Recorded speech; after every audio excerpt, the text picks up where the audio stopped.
ഈ രാജ്യം, നമ്മുടെ രാജ്യം ഓട്ട മത്സരത്തിൽ 11ാം സ്ഥാനത്തായിരുന്നു ശ്രീമാൻ നരേന്ദ്രമോദി അധികാരത്തിൽ വരുന്ന സമയത്ത്. ഇവിടുത്തെ കോൺഗ്രസുകാരനും ഇവിടുത്തെ മാർക്സിസ്റ്റുകാരനും പരസ്പരം രാത്രിയിൽ സന്ധി സംഭാഷണം ചെയ്യുന്നവരാണ്. രാത്രിയിലെ ആ സന്ധി സംഭാഷണം കൊണ്ടാണ് നാളിതുവരെ കേരളത്തിന്റെ നിയമസഭയ്ക്കകത്ത് 1/2 ഡസനിലധികം വരുന്ന ഭാരതീയ ജനതാ പാർട്ടിയുടെ ജനങ്ങൾ വിജയിപ്പിക്കാൻ ആഗ്രഹിച്ചവർ അധികാരത്തിനകത്തു പോകാതെ പുറത്തു നിൽക്കേണ്ടി വന്നത്. അത് ശ്രീമാൻ കുമ്മനം രാജശേഖരനാണെങ്കിലും ശ്രീ സുരേന്ദ്രനാണെങ്കിലും ഞാനാണെങ്കിലും മാർക്സിസ്റ്റ് പാർട്ടിയുടെ പ്രഗത്ഭന്മാരായിട്ടുള്ള നേതാക്കന്മാർ 3ാം സ്ഥാനത്തേക്ക് പോയി കോൺഗ്രസിനെ വിജയിപ്പിച്ച ചരിത്രം കേരളത്തിലെ 7 നിയോജക മണ്ഡലങ്ങളിൽ നിങ്ങൾക്ക് പരിശോധിച്ചാൽ കാണാൻ സാധിക്കും. എന്തുകൊണ്ടാണ് അത് ചെയ്തത്? 7 നിയോജക മണ്ഡലങ്ങളിൽ ഭാരതീയ ജനതാ പാർട്ടിയുടെ MLA-മാർ ഉണ്ടാകാൻ കേരളത്തിലെ ജനങ്ങൾ ആഗ്രഹിച്ചപ്പോൾ ആ ജനങ്ങളുടെ ജനാധിപത്യത്തെ അട്ടിമറിച്ചുകൊണ്ട് അവിടെ പണാധിപത്യം കൊണ്ടും അതുപോലെ തന്നെ രാത്രിയുടെ യാമങ്ങളിൽ സന്ധി സംഭാഷണം നടത്തിക്കൊണ്ട് കോൺഗ്രസുകാരൻ മാർക്സിസ്റ്റുകാരനെ വിജയിപ്പിച്ചു, മാർക്സിസ്റ്റുകാരൻ കോൺഗ്രസുകാരനെ വിജയിപ്പിച്ചു. ഞാൻ നിങ്ങളുടെ മുന്നിൽ ആ ഉദാഹരണം പറയാം. തിരുവനന്തപുരത്ത് കഴക്കൂട്ടത്ത് ശ്രീമാൻ കടകംപള്ളി സുരേന്ദ്രനെതിരെ ഞാൻ സ്ഥാനാർത്ഥിയായിരുന്നു. അവിടെ കടകംപള്ളി സുരേന്ദ്രനെതിരെ മുട്ടാൻ കോൺഗ്രസിന്റെ നേതൃത്വം ഏൽപ്പിച്ചത് അറിയപ്പെടുന്ന ഒരു കോൺഗ്രസുകാരനെ അല്ല. എന്തായിരുന്നു കാരണം? മറുഭാഗത്ത് BJP-യുടെ സ്ഥാനാർത്ഥിയായിട്ട് മത്സരിക്കുന്നത് ശോഭാ സുരേന്ദ്രനാണ്. ശോഭാ സുരേന്ദ്രന് കടകംപള്ളി സുരേന്ദ്രനും തത്തുല്യമായിട്ടുള്ള ഒരാളെ മറുഭാഗത്ത് നിർത്തിയിരുന്നുവെങ്കിൽ ആ തെരഞ്ഞെടുപ്പിൽ വിജയിച്ച് ഞാൻ അസംബ്ലിക്കകത്ത് പോകുമായിരുന്നു. അതിന് അവസരമൊരുക്കാതിരിക്കാൻ വേണ്ടി അണിയറ അവിശുദ്ധ സഖ്യമുണ്ടാക്കി അവിടെ നിങ്ങളും ഞാനും അറിയാത്ത ഒരു കോൺഗ്രസുകാരനെ സ്ഥാനാർത്ഥിയാക്കി. അങ്ങനെ 2ാം സ്ഥാനത്ത് വന്നു. അതിന്റെ 5 വർഷം മുമ്പ് ഞാൻ മത്സരിച്ചത് പാലക്കാടായിരുന്നു. പാലക്കാട് നിയോജകമണ്ഡലത്തിലേക്ക് ഞാൻ ചെല്ലുമ്പോൾ പാലക്കാടിലെ ജനങ്ങൾക്ക് ആഗ്രഹമുണ്ടായി ശോഭാ സുരേന്ദ്രൻ വിജയിച്ച് കേരളത്തിന്റെ നിയമസഭയിൽ പോകണം എന്ന്. അപ്പൊ മാർക്സിസ്റ്റ് പാർട്ടിയുടെ വലിയ നേതാക്കന്മാർ ഒരുമിച്ച് ഗൂഢാലോചന നടത്തി, കോൺഗ്രസിന്റെ നേതാക്കന്മാർ ആലോചന നടത്തി. അങ്ങനെ അവർ തീരുമാനമെടുത്തു. എന്താണ്? 12 വർഷം ഇന്ത്യൻ പാർലമെന്റിൽ മാർക്സിസ്റ്റ് പാർട്ടിയെ പ്രതിനിധീകരിച്ച പ്രഗത്ഭനായിട്ടുള്ള ലീഡർ എന്ന് അവർ തന്നെ പറഞ്ഞ NN കൃഷ്ണദാസ് ആയിരുന്നു മാർക്സിസ്റ്റ് പാർട്ടിയുടെ സ്ഥാനാർത്ഥി.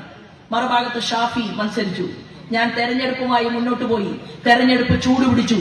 1ാം പാദവും 2ാം പാദവും കഴിഞ്ഞ് തെരഞ്ഞെടുപ്പിൽ വിജയിക്കുമെന്നുള്ള ഘട്ടം വന്നപ്പോൾ NN കൃഷ്ണദാസിന്റെ മാർക്സിസ്റ്റ് പാർട്ടി അവർ തീരുമാനിച്ചു ശോഭ ഒരു കാരണവശാലും വിജയിച്ച് കേരള നിയമസഭ കാണാൻ പാടില്ല എന്ന് തീരുമാനമെടുത്തുകൊണ്ട് NN കൃഷ്ണദാസിന്റെ ആ മുന്നിലുള്ള വലിയ നേതാക്കന്മാർ അവിടെ നിന്ന് സെക്രട്ടേറിയറ്റിന്റെ അകത്തളങ്ങളിൽ നിന്ന് വിളിച്ചു പറഞ്ഞു ഒരു കാരണവശാലും BJP വിജയിക്കരുത്. അങ്ങനെ എന്ത് ചെയ്തു?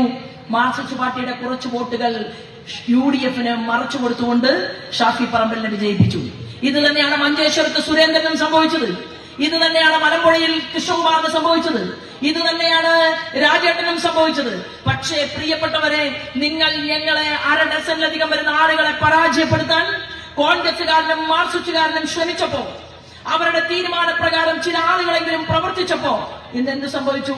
കേരള നിയമസഭയില് തന്നിഷ്ടക്കാരനായ, ദുർവാശിക്കാരനായ, അഴിമതിക്കാരനായ, അമേരിക്കയിൽ ഇരുന്നു കൊണ്ട് കേരളം ഭരിക്കണമെന്ന് ആഗ്രഹിക്കുന്ന കമ്മ്യൂണിസ്റ്റ് പാർട്ടിയുടെ നേതാവ് എന്ന് പോലും പറയാൻ സാധിക്കാത്ത പിണറായി വിജയന്റെ മുന്നിൽ നാട്ടല്ലോടെ എഴുന്നേറ്റ് നിന്നുകൊണ്ട് 2 അക്ഷരം പറയാൻ ഒരുത്തനുമില്ലാതായി പോയി ഈ കേരള നിയമസഭയിൽ എന്നുള്ളതാണ് നിങ്ങൾക്കുണ്ടായിട്ടുള്ള ശാപം. അതല്ലേ കേരളം കണ്ടത്?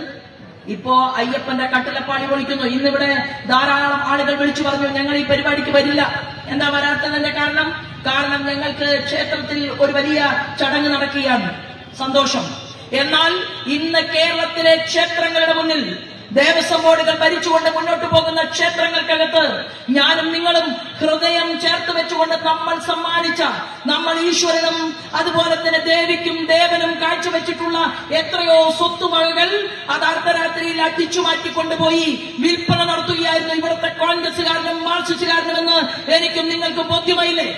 കാരണം ഉണ്ണികൃഷ്ണൻ പോറ്റി സോണിയാഗാന്ധിയെ കാണാൻ പോയി. സോണിയാഗാന്ധിയെ ഉണ്ണികൃഷ്ണൻ പോറ്റിക്ക് കാണണമെങ്കിൽ ഇവിടുത്തെ KC വേണുഗോപാൽ അറിയാതെ എങ്ങനെയാണ് ഉണ്ണികൃഷ്ണൻ പോറ്റി സോണിയാഗാന്ധിയുടെ വീട്ടിൽ ചെന്ന് സോണിയാഗാന്ധിയുടെ കയ്യിൽ ചരട് കെട്ടിക്കൊടുക്കുന്ന ഫോട്ടോ കേരളത്തിന് മുന്നിൽ പുറത്തു വന്നത്? അതുപോലെ തന്നെ ആന്റണിയും ഉണ്ണികൃഷ്ണൻ പോറ്റിയും സോണിയാഗാന്ധിയും ഒരുമിച്ച് നിൽക്കുന്ന ചിത്രം ഞാനും നിങ്ങളും കണ്ടു. അപ്പോ ഇതിനർത്ഥം എന്താണ്? അടൂർ പ്രകാശും സോണിയാഗാന്ധിയും ഉണ്ണികൃഷ്ണൻ പോറ്റിയും ഒരുമിച്ച് നിൽക്കുന്ന ഫോട്ടോ അത് കേരളത്തിൽ പുറത്തു വന്നു. ആ ഉണ്ണികൃഷ്ണൻ പോറ്റി കടകംപള്ളി സുരേന്ദ്രനെ സ്വാധീനിച്ചു. ആ ഉണ്ണികൃഷ്ണൻ പോറ്റി ദേവസ്വം ബോർഡിന്റെ അന്നത്തെ ചുമതലക്കാരനായിട്ടുള്ള വാസുവിനെ സ്വാധീനിച്ചു. ആ ഉണ്ണികൃഷ്ണൻ പോറ്റിക്ക് കട്ടിളപ്പാലി പൊളിച്ചു കൊണ്ടുപോയി അത് ഇന്ത്യ കടത്തി കൊണ്ടുപോകാൻ ആരാണ് സഹായം ചെയ്തു കൊടുത്തത്? ആ ചോദ്യമാണ് ഇന്ന് കേരളം ചർച്ച ചെയ്യുന്നത്.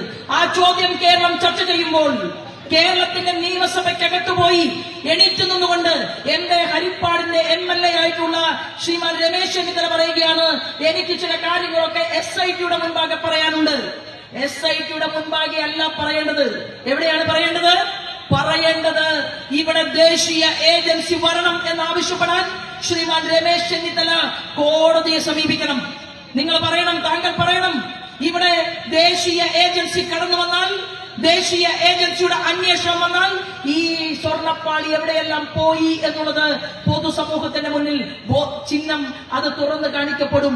ആരാണ് തെറ്റ് ചെയ്തത് എന്നതിനെ കുറിച്ച് മനസ്സിലാക്കപ്പെടും. സീനിയർ ആയിട്ടുള്ള ലീഡറാണ് ശ്രീമാൻ രമേശ് ചെന്നിത്തല. ഈ രമേശ് ചെന്നിത്തലയ്ക്ക് അറിയില്ലേ, അതായത് CBI വരണമെന്നും ഒരു രാജ്യത്ത് ഒരു കളവ് നടക്കുമ്പോൾ ആ കളവില് പിടിക്കപ്പെടുന്ന വസ്തുവകകൾ അത് രാജ്യം കടന്നുകൊണ്ട് മുന്നോട്ട് പോയാൽ ഇവിടെ SIT അന്വേഷിച്ചാൽ മതിയോ? കള്ളനെ പിടിക്കാൻ പറ്റുമോ? പറ്റില്ല എന്ന് 100 വട്ടം അറിയാവുന്ന ആളാണ് പഴയ ആഭ്യന്തര വകുപ്പ് മന്ത്രി രമേശ് ചെന്നിത്തല.